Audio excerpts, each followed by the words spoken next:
usay gani mo yung gani ko sa yaha nga. Kung di ka maulo mamaligyag man ni, basig bulihon ka din sa eskwelahan ba. Kahit alauna na ng hapon ang simula ng klase, maagang pumasok si Gilbert. Mayroon kasi siyang panindang mani para sa kanyang mga kaklase sa Kapalong College of Agriculture, Sciences and Technology sa Kapalong Davao del Norte bilang suporta sa kanyang pag-aaral. Palit mani. Jis lang, jis. Naging usap-usapan si Gilbert Taos, estudyante ng Bachelor of Science in Business Administration, matapos mag-viral ang kanyang larawan habang nagtitinda ng mani sa klase, na ibinahagi ng kapwa niya estudyante na si Danica Tayong. Atan siya sa mga estudyante nga maggawas, niya gabaligya siya mani, nakaingon ko hala kuyawa aning bata oy, naning kamot jud siya bisag nag-eskwela siya, naa siya side na nagabaligya siya. Picturean lang nako siya kay na-inspire ko mamba nga kanang dili magud tanan estudyante kaya buhaton ang iyang gibuhat kay kuan ang sa uban magud ma'am anaa ang kalulaw. Ibinahagi ni Gilbert ang dahilan kung bakit niya kinakailangang pagsabayin ang pag-aaral at pagtitinda ng mani. Nagaloto mo siya kalendarya mambala. 50 ra niya.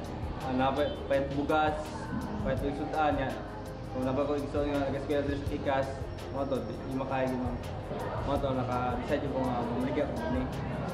Araw-araw gumigising na maaga si Gilbert upang magtinda ng mani, kung saan kumikita siya ng hindi bababa sa 400 kada araw. Bahagi ng kanyang kita binibigay niya sa kanyang pinsan na nagpapahiram ng puhunan. Tagan ako siya kuan, sayo, atag ko siya 100 pang dungag pahit bugas. Na yang sobra ako na sir niya. Tagan pina ako magulang og balon. Para kay Gilbert, walang dahilan upang mahiya sa pagtitinda. Ang mahalaga, makatulong sa kanyang pamilya at matupad ang kanyang mga pangarap. Si Aurora ang ina ni Gilbert. Solong itinataguyod ang kanyang pamilya sa pamamagitan ng pagtatrabaho sa isang karinderya kahit na 63 taong gulang na ito matapos maagang pumanaw ang kanyang asawa.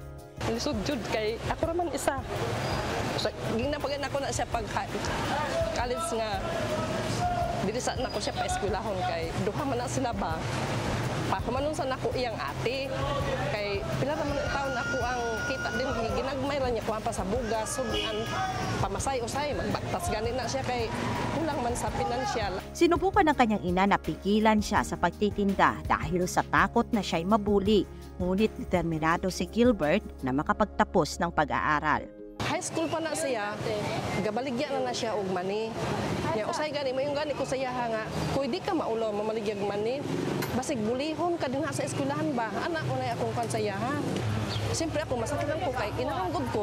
Desidido si Gilbert na maiahon ang kanyang pamilya mula sa kahirapan, kaya't handa siyang gawin ang lahat upang makamit ang tagumpay at makapagtapos ng pag-aaral. Padayon lang yun ta kay dili yun babak ang kapobrehon sa tuwang pag-eskwela. Layo pa ta pero layo na ta kung asa ta nagsugod. Padayon lang yun ta.